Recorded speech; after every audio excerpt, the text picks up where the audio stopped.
The first. Those who blaze trails and break down barriers receive ultimate glory. But from the outside, most of us only see those end results. We may not see the sacrifice, the pain, the insurmountable odds, and the testing of faith. Those who can withstand this set the path for all others who come after them. The first Slovenian to make it to the NHL, a nation's first time on the Olympic stage, the first Kings team to lift the cup, and the first to do it again. Over the next hour, Anze Kopitar speaks in depth about how he has been able to reach levels never before reached and has raised up others along with him.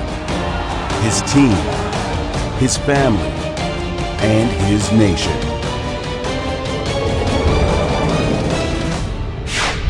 This is In My Own Words, Anze Kopitar.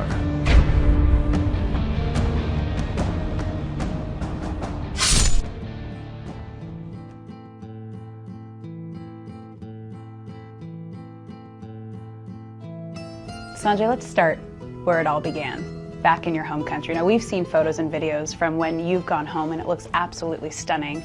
What do you love most about Slovenia? Well, yeah, the countryside is obviously pretty nice, and there's actually a lot of stuff to do when you go back there. You know, there's a lot of things you can go look at, and you know, spend some time on the water at seaside actually, and then there's a few lakes that you can go and jump in there. So it's I think there's quite a bit to do, but you know, for me, it's just going back home again and just seeing all the friends and all my buddies that we grew up together, and obviously the family's still back there. So it's just nice to, you know, get away from this place a little bit and you know, just go back to your childhood home. And you were born right when Slovenia began its battle for independence against Yugoslavia. What do you remember from that time? Was there a sense ever of nervousness in the house? Even if it was, I was too young to remember or to actually notice it. So, you know, I can't say a whole lot of that because I really don't. I mean, I was 4 years old, so it got away from me pretty quick. But I do know that my dad got called in, and he was in the military at that time.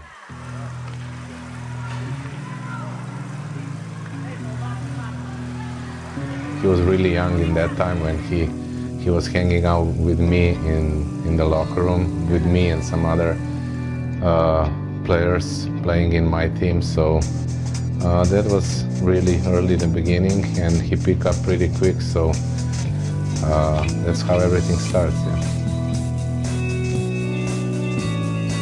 Now, you mentioned your dad being a hockey coach. You were introduced to hockey at a very young age. What was his full relationship with the sport? Well, he loved or still loves hockey very much, obviously. You know, even when he's here, he'll watch our practices all the time. He's not going to miss a game unless he's very, very sick or something. So, you know, I think hockey's his life too. But yeah, our relationship was, I mean, at home we were father-son, at the rink we were coach-player, so that's how we kept it. And obviously you grew up in a hockey family, but what was hockey like throughout Slovenia? Was it a popular sport? No, not at all. I mean, popular, yes, to a certain degree, but it definitely wasn't the biggest sport in Slovenia, you know. I think soccer and basketball are way past hockey in that regard. So, plus we only have 7 rinks, so it's kind of hard for the sport to really pick up, but yet we somehow find a way to qualify for the Olympics and be in the World Championships, you know, if not every year, every other year, and it's fun to be a hockey player. Coming up on In My Own Words, Anze Kopitar. But the thing is, though, when you're growing up, it's always a dream, and you always just dream of that, how nice it would be to be a hockey player and an NHL player on top of that.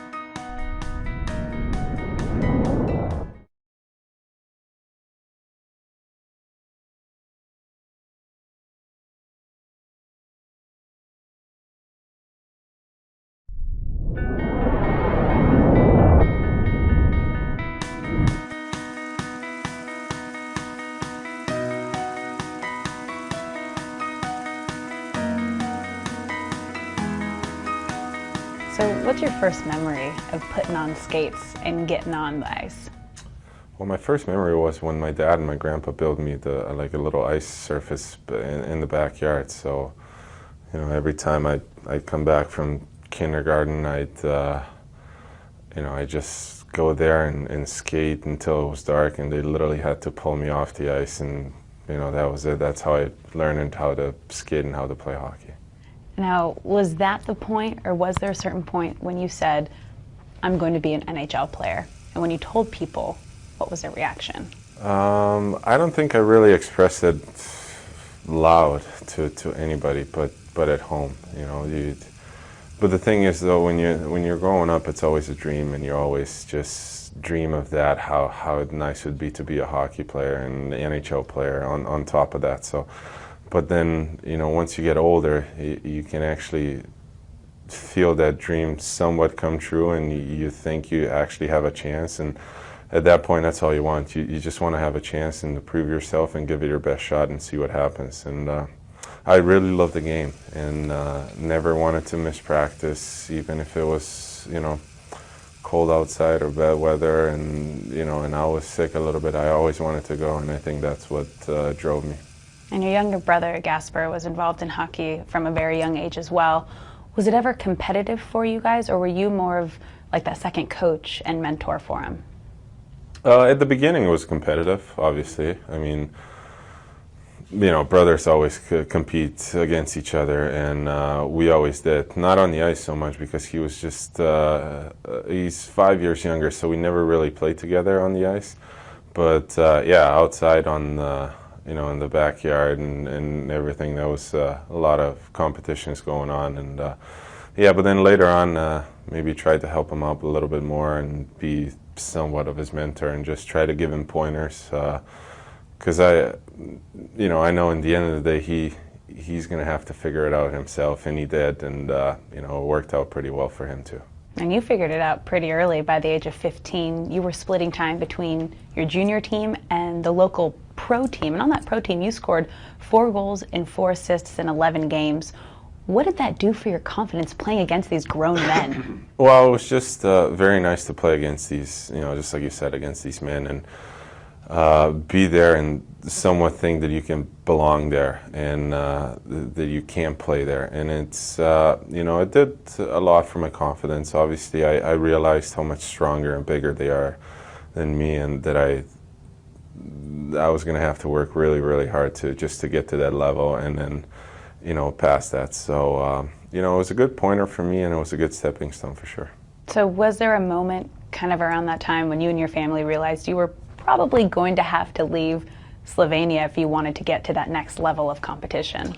Yeah, I think it was the next year after that when, you know, as a 16-year-old, I played in the men's league, and again, did pretty well, and then that was probably the top step that I've reached in Slovenia, and then we started talking of what was going to happen and what would be the best thing for me to go through, and that's how Sweden came around. Next on In My Own Words, Anze Kopitar. You know, for me to go to Sweden and pretty much leave school was for one thing, is to become a hockey player. And, you know, I had one goal in mind, and that was it.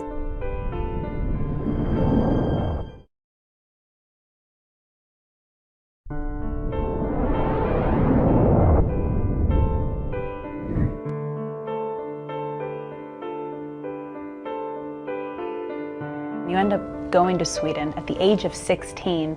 So what was more challenging, adjusting to that new level of competition, or being in a foreign country away from your family? Well, being in a foreign country it's obviously different, and you know, mom's not around to do all the stuff at home. You got to do it yourself, so you got to grow up pretty quick. I think the least amount of problems was really the language. You know, I spoke fairly good English at that time, and I knew in Sweden that's a lot of people that speak English too. So that was really not big of a deal. But yeah, I mean, hockey-wise, you know, you go there and you have 20 friends pretty much right off the get-go when you step into the locker room. So that's and they were really helpful and helped me out with a whole bunch of stuff, you know, showing me around and just what I guess every other team does to a foreign player. So they made it easy for me. Did it also help, kind of in the back of your mind, knowing that your goal was to be the first Slovenian NHL player? Did that add to the motivation? Oh, absolutely, yeah. You know, for me to go to Sweden and pretty much leave school was for one thing, is to become a hockey player. And, you know, I had one goal in mind and that was it. So, you know, again, it worked out pretty well for me, but, you know, every other thing or maybe an issue that you usually have or second thought, it was going out the window as soon as the hockey started up, and I didn't really have a whole lot of time to think about it, and it was good. And during that first year in Sweden, you became the top-ranked European prospect for the 2005 draft. What do you remember from that season and how your game was starting to develop? Well, the first couple of games I remember being pretty nervous because, you know, you're coming to arguably the biggest hockey country in Europe, in Sweden, you know, if you maybe exclude Russia. But yeah, I mean, I was a little bit nervous. I didn't know how I was going to compete. And then after a couple of games, just the comfort level sets in, and I knew I belonged there, and I can compete with these guys, and then it just went up from there. Now, you actually couldn't be at the draft night because your Swedish league was still in season. What do you remember from that draft night? Yeah, well, the draft was just after that 2005 lockout, so the draft got pushed back. Otherwise, I'd probably attend the draft too, but our season was already starting, so I didn't want to miss any games because of that. Los Angeles Kings are very pleased to select from Slovenia, Anze Kopitar. That's Al Murray, the chief scout for the Los Angeles Kings, a team with tons of cap room, tons of good young players, and lots of good young offensive players. Oh, and this guy's going to remind you a lot of Ron Francis. He's missing a gear right now, so he's going to need to do some off-ice training to accelerate the pace of his game. But this is an excellent pick for Dave Taylor and the LA Kings. You come to Kings rookie camp in 2006. Once you arrive, how confident are you that you are going to make that roster? Well, I mean, I knew I had a good chance because the team wasn't doing so well. But at the same time, you know, there's 60 other players that are fighting for the same spot as you are. So, you know, coming here is just one of those things. You got to come here and throw everything on the table that you can possibly throw. And, you know, again, you have to, there's got to be certain point of where luck kicks in too. And I got lucky a little bit, and, you know, here and there, and that just puts the picture together. And you end up making it. You're the first Slovenian NHL player. What did that mean to you and your family and your country?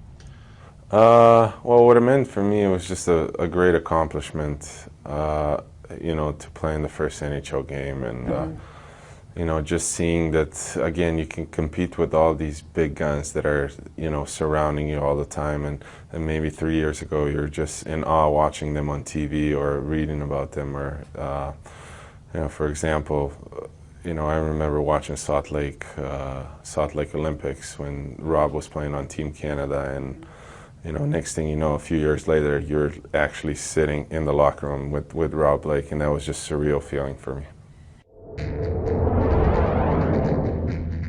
Still to come on In My Own Words, Anze Kopitar.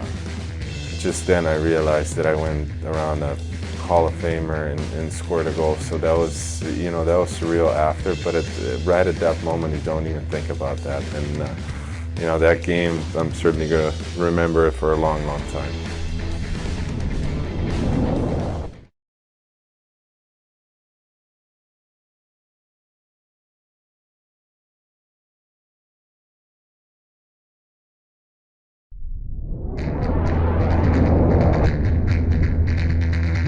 Anze Kopitar, the youngest King to start the season.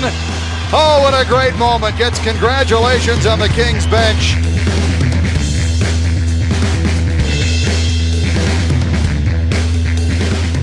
Well, there's quite a bit of nervousness involved.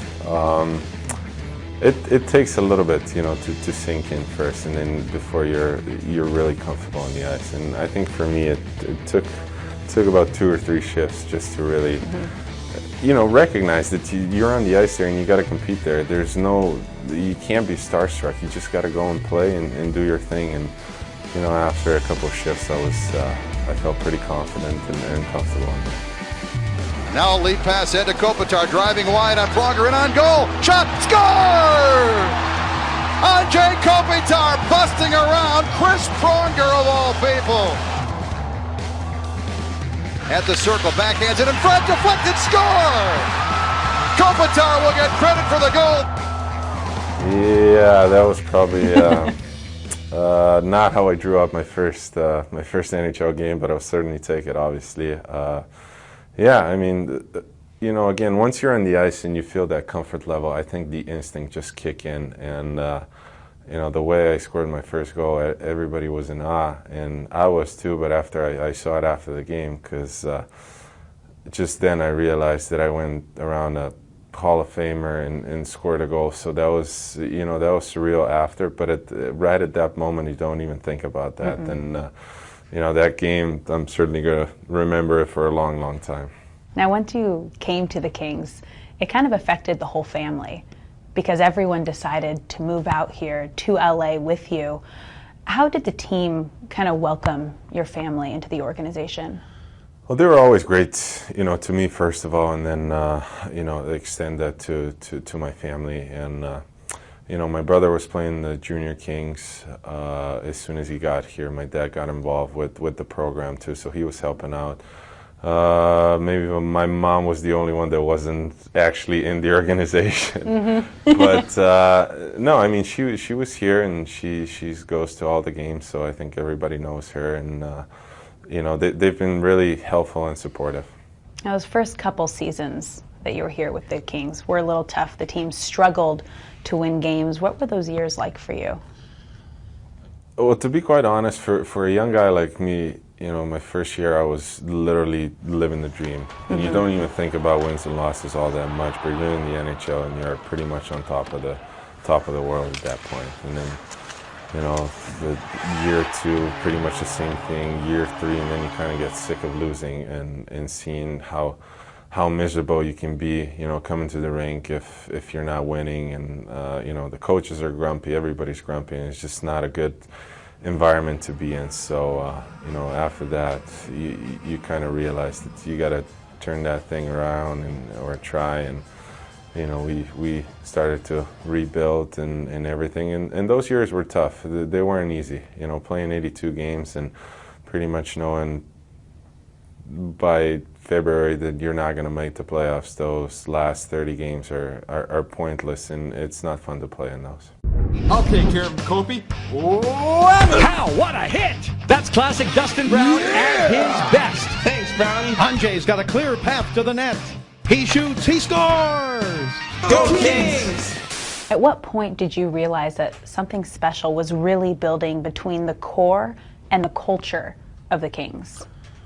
Well, I mean, we always knew that the good young players are coming up. I mean, me and Brownie were pretty much the only guys that, you know, are still on the team since I came here. And you know, then Drew comes in and Jonathan comes in, and you know, all of a sudden we have all those really, really good young players that we need to develop and build chemistry between each other. And we were starting to do that, and then you know, Dean obviously did a great job to bringing in some new assets and you know, bringing in Jeff and all those guys. So that really helped us out. Coming up on In My Own Words, Anze Kopitar. Yeah, it was not fun to watch that playoff series against San Jose from the stands. I actually flew a couple of times up to San Jose just to watch the guys, just to somewhat try to be there and show my support. And you know, but it was tough. I knew that my season at that point was done.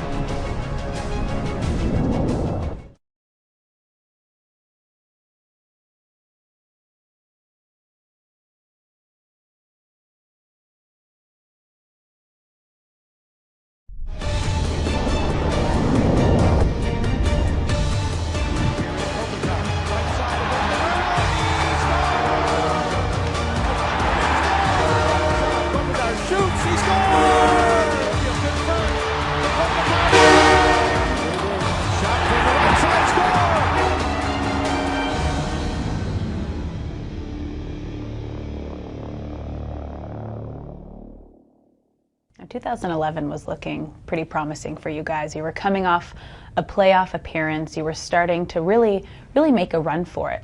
But then things dramatically changed for you on a Saturday afternoon at Staples Center against the Avalanche.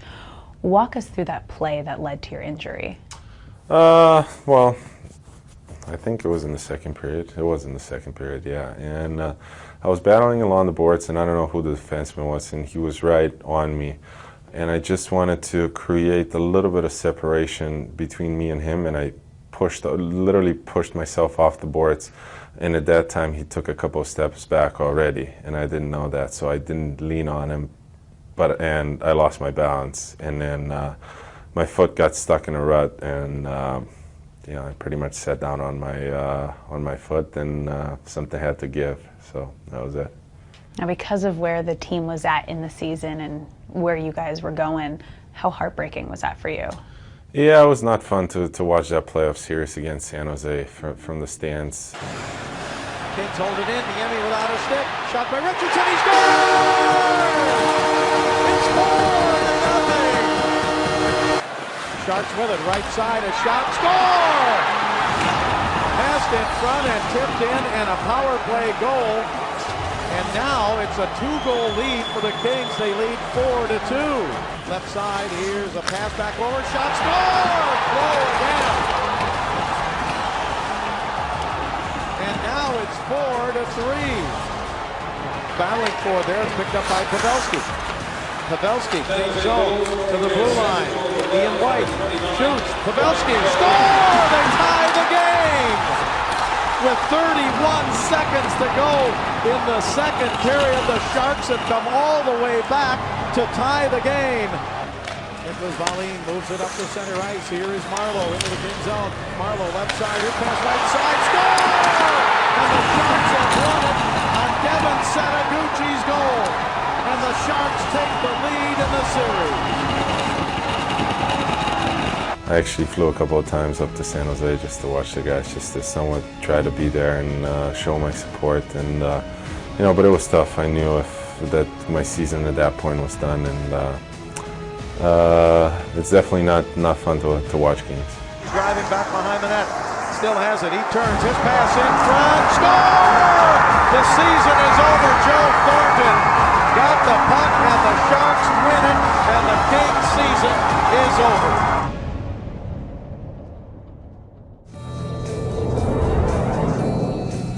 Next on In My Own Words, Anze Kopitar.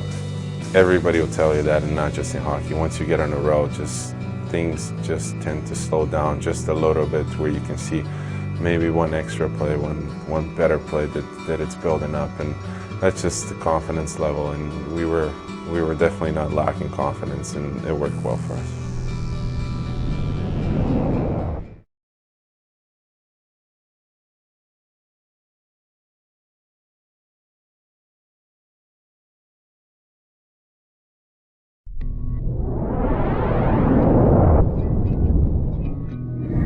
Still has it. He turns his pass in front. Score! The season is over. Joe Thornton got the puck, and the Sharks win it, and the Kings' season is over. I hope there's a little motivation heading into the following season. However, that 2011-2012 season was still a bit of a roller coaster. You guys were struggling to win games. Your head coach, Terry Murray, was let go. As one of the leaders on the team, how did you handle that, and how did you help the rest of the team handle that? I mean, that falls a lot to each and every individual. I mean, we knew we weren't playing to our potential too, and we were definitely guilty of Terry being let go. But at the same time, I think we needed a new voice, and then Daryl came in, and then the things started to turn around, and we were playing better. It seems like we found some energy that we didn't have before, and things started to roll for us. And I think Daryl just had the right things in mind, and he was pushing the right buttons for everybody. It goes without being said, it's 5 or 6 top young players in the game and a good solid core of veterans. A lot of guys that have won championships, and that's important. A lot of guys that I can identify with, I think, and And I know it's been a tough couple of weeks for them, but at the same time, I know we got lots of ground to cover, and I know we're capable of doing that. I think everybody will tell you that, and not just in hockey. Once you get on the road, things just tend to slow down just a little bit, where you can see maybe one extra play, one better play that it's building up, and that's just the confidence level. And we were definitely not lacking confidence, and it worked well for us. And you guys end up winning the second conference championship in franchise history. You're going to play the Devils in the Stanley Cup final. Let's go right to that game 1 overtime. Take us through your goal. I remember that game being very, very tight, obviously. First overtime, and the puck was advancing up the boards, and then Justin Williams just got it on the wall, and for whatever reason, all those guys were just looking at him, and I was in the middle of the ice, and I just made sure he heard me, and he gave me a really nice pass, and then I went in on Brodeur, and I was able to beat him. Fed through by Downey, twisted along, and here's Kopitar, moving it along! He scores! Kopitar in overtime, and the Kings have taken game number 1. And game 6 ends up being the clinching game. Quickly turned into a blowout for you guys. So as you're skating through that third period and the time is ticking away, and you know you're about to win your first Stanley Cup, what's going through your mind? I mean, the level of excitement, and just in the Staples Center alone was, it was through the roof, obviously. I think the excitement on the bench, you could see it from a mile away too. Last few minutes of the game, I think everybody was smiling and jumping on the bench already, and Darryl was trying to calm us down and just, gave us some crap to play until the end and not joke around. But it's really hard to do, and I think just once the buzzer goes off, you just see the joy of 25 guys, and it's pretty much the joy that you see on Christmas morning from each and every kid, when they run down and see all the presents, and I think that's how we looked like. The long wait is over. After 45 years, the Kings can wear their crown. The Los Angeles Kings have won the Stanley Cup.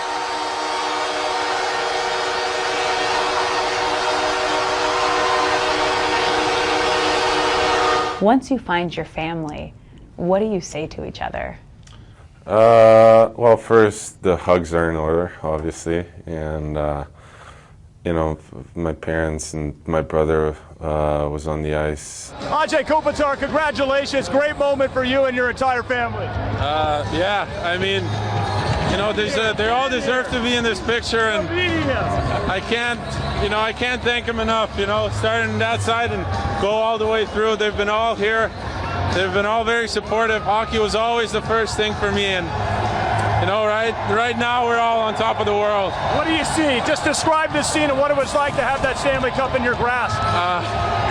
First of all, it's really heavy. Yeah, I didn't expect it to be that heavy, but you were tired, maybe. I was a little tired, but at that time, it's you pull your energies together, and it's well deserved, and everybody deserves it. Mom, Dad, how proud of you are you right now, Mr. Kopitar? Proud, proud, yeah. I'm really happy so far, but I was proud before what he's doing before, and what he's doing still. So it's not just this, but in his life it's just success and nothing more and nothing less. So I'm proud of him probably since he was born. So yeah. Well, I'm sure there's about 3,000 fans in your hometown right now. Enjoy this moment. You guys are a great family. Anže, thank you very much. We're happy for you. Thanks. Okay, guys, back to you. An unbelievable moment. And we saw the video of when you brought the cup back home as the first Slovenian NHL player, the first Slovenian to win the Stanley Cup. What was that energy like when you brought it to your home country? I think everybody was pretty pumped about it. Not right away, but after that, I kind of realized what that meant to all the people, because I felt a lot of support from back home, and I mean, people were waking up at 2 or 3 o'clock in the morning, 4 o'clock in the morning, just to watch our games, and then go to work the next day and do it all over again, the next night or the night after. So, to know that, people are supporting you, that made it so much more special for me to bring it back there and share it with them. Did it kind of make everything worth it from a young age, leaving your home country and all that hard work you put in from the beginning to now reach the ultimate goal of any NHL player? Oh yeah, for sure. I mean, it made it worth, even if we didn't, for me, that made it worth my first NHL game. I knew I kind of reached that goal that I was always dreaming of, to playing in the NHL. Of course, at that point, you got to prove it. But then, to win the Stanley Cup, it was just a bonus for me, and what a good bonus it was.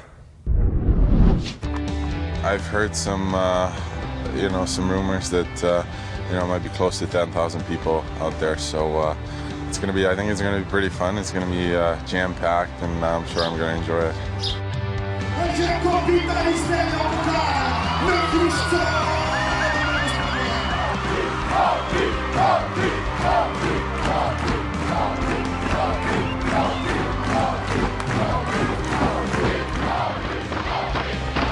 This is his success, and I'm proud of him. Seeing him with that cup just makes me the happiest person alive. To have it here, the actual Stanley Cup that you lift, that you hoist above your head, right after the game, to have it here, where it pretty much all started. It's it's pretty surreal, but it's setting in slowly.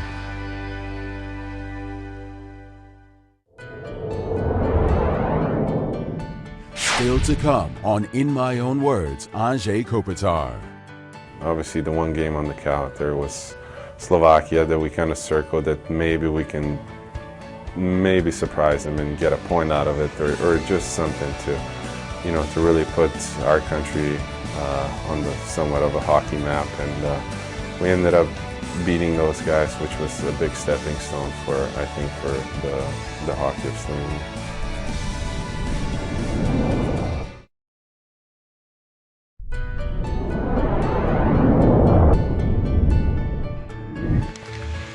Riktigt alla små detaljer är för att göra rätt alltså. Här kommer han igen då, Anze Kopitar. Härlig passning igen, Hilmersson. Och så Gasper Kopitar. Vilket samarbete. Anze till Alexander, till Gasper.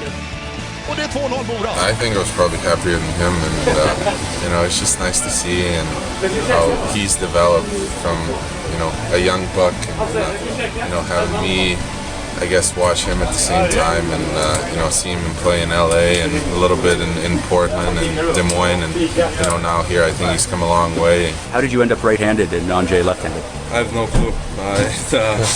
Ever since I started playing, my dad was a left-handed, he was left-handed, and they gave me a left-handed stick and I always turned it to my right, so that's how they knew I was righty. And after that 2012 Cup win, another lockout, but the silver lining for you is that you got to play in Sweden with your brother. Was it always a goal for you guys to be able to play together? Yeah, like I said before, he was just, that much younger than me that we couldn't get together in PUEs or, so it was, at that point, that was my one and only goal to, to get their experience, because I didn't know if we played together in the national team, but it's really not the same thing. So to go up to Mora, Sweden, it was really fun, and to play with him was extra special. And speaking of that national team, your family was very involved in the 2014 Olympics. The first time you guys have ever qualified. Again, you were in season with the Kings. So how did you find out, and where were you?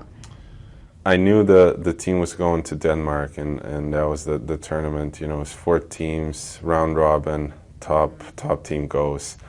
And I think that was the first game the guys played against Belarus, which is obviously a very tough opponent, and they beat them. And then and I remember I didn't watch any of it, because I usually when I watch the World Championships or anything, they always lost, so I didn't want to. Superstitious. Yeah, I didn't want to know, and I didn't want to know until after. I mean, obviously, I knew that they won the game, but the second one was against Denmark, and that was the big one. So did not touch my phone, did not check any Twitter or anything until I got the text message from my mom saying that they won again, and then I checked everything out and called my dad right after and congratulated him.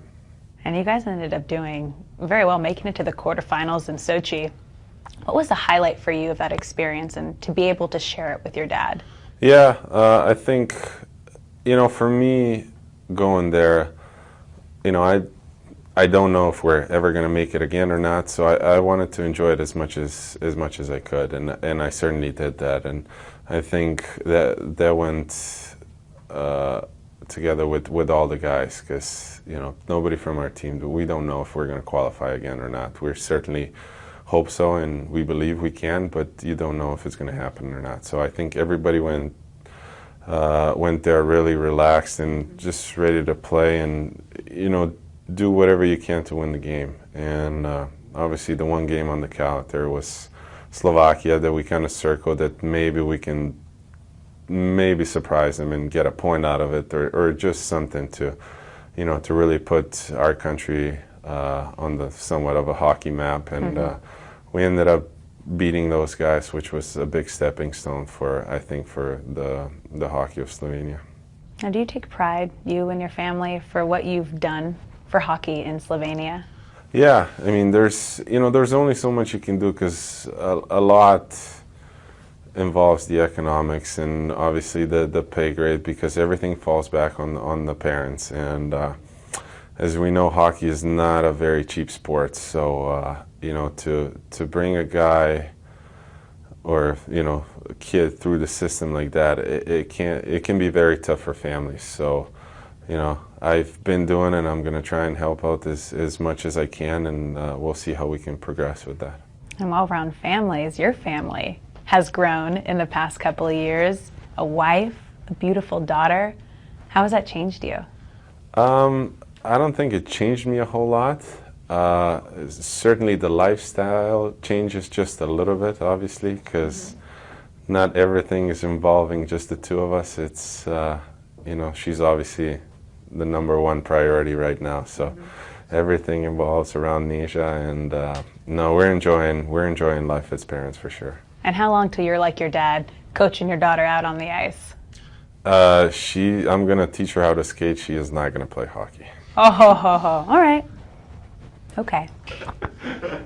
Daughter will not be playing hockey. Well, yeah, you wish that. Now she's going to do everything in her power to go and play 100%. Hockey.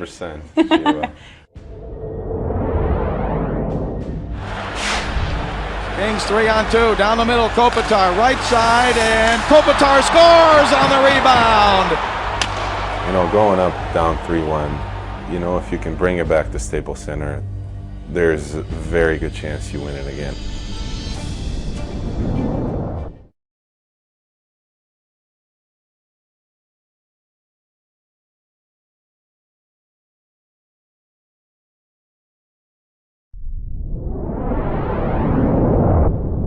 Have you been following Bark Madness at all? It went down to the final two. I mean, the two favorites, the two 1 and 2 seeds, Gustav Kopitar and Reggie Dowdy.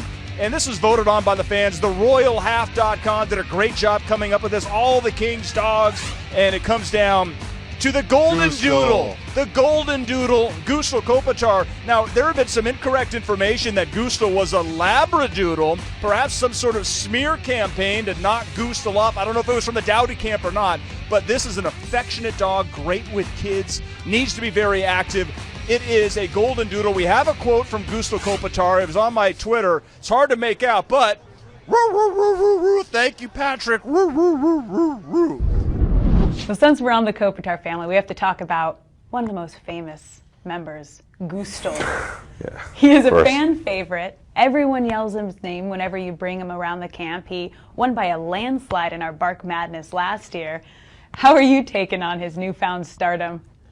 I don't know. I mean, obviously the people really like him, and I don't know if me and Ines have done anything extra special with him right off the get-go, but we did, I mean, we always joke around that that's our firstborn, and obviously he came to the family before Anže was born, but yeah, I mean, we took him everything. We maybe treated him as literally as a child before, so maybe that's why everybody got to know him that well, but yeah, now he's got his own Twitter handle and everything, and it's interesting how you know, a thing like this can be blown to a bigger proportion.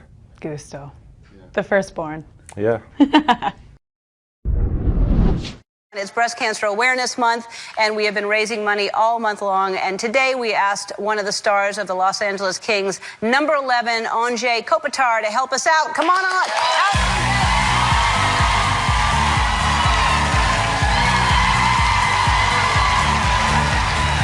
So you're going to take your hockey stick and you're going to hit those pucks, and for every plate that you hit, JCPenney is going to donate $1,000 to Breast Cancer Research Fund. I actually got the word from the LA Kings, and we're going to match whatever amount I take down there. Fantastic! We got $10,000.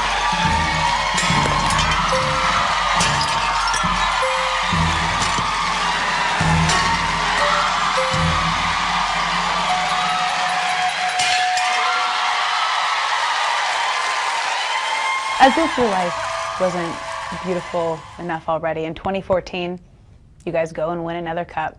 And of course, the Kings do it in a different historical way. In that first series, going down 3-0 to San Jose. What gave this team kind of that jump to be able to come back and win those next 4 games? I think for me, that series, I guess the turning point was Game 5 in San Jose. Kings 3-on-2, down the middle, Kopitar, right side, and Kopitar scores on the rebound. You know, going up down 3-1, you know, if you can bring it back to Staples Center, there's a very good chance you win it again. And then, you know, Game 7s can usually go either way, obviously. I don't think there's not a whole lot of favorites in Game 7, and so you can call it a coin flip, you know, whatever. But that Game 5, I thought we really showed the character and proved it to each other that, you know, we got everything that we need in the locker room. If we could overcome that, we could definitely go all the way again. They got to it, right side, picked up by the Kings. In deep, here's Williams, pass in front, score! Right in front, a beautiful pass to Kopitar, and the Kings have the lead at 2-1. And that is the end of the game and the end of this series. And the Kings climb to the top of this mountain is complete. The Sharks are eliminated after leading 3-0. And it seemed like you guys were battling back from a deficit that entire cup run. What made your team so resilient? We just took it one game at a time, really. I mean, up 3, down 3, it didn't matter. We just played our game. And we knew if we execute to a level that we can execute, there's a good chance of us winning. And, you know, that year, that playoff turned out well for us. Martinez to Clifford. Feeds it right side to Foley with a shot. Save rebound. Score! Alec Martinez has won the Stanley Cup for the Los Angeles Kings!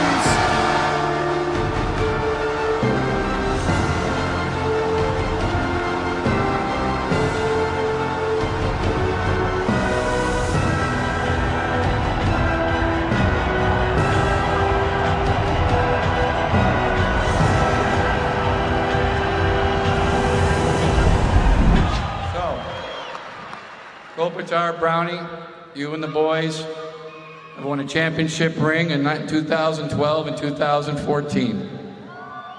Which one's your favorite ring? The next one.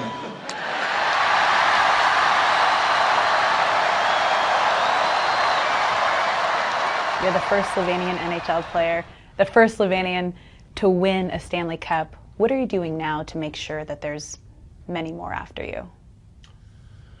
Well, just try to grow the game as much as I can, really. It's only so much you can do, really. I've been trying to help just as much as I can, try to spread it, but hopefully more and more kids are gonna pick up hockey sticks instead of, I don't know, soccer ball or basketball. And so the game grows, and we get a few more out of Slovenia.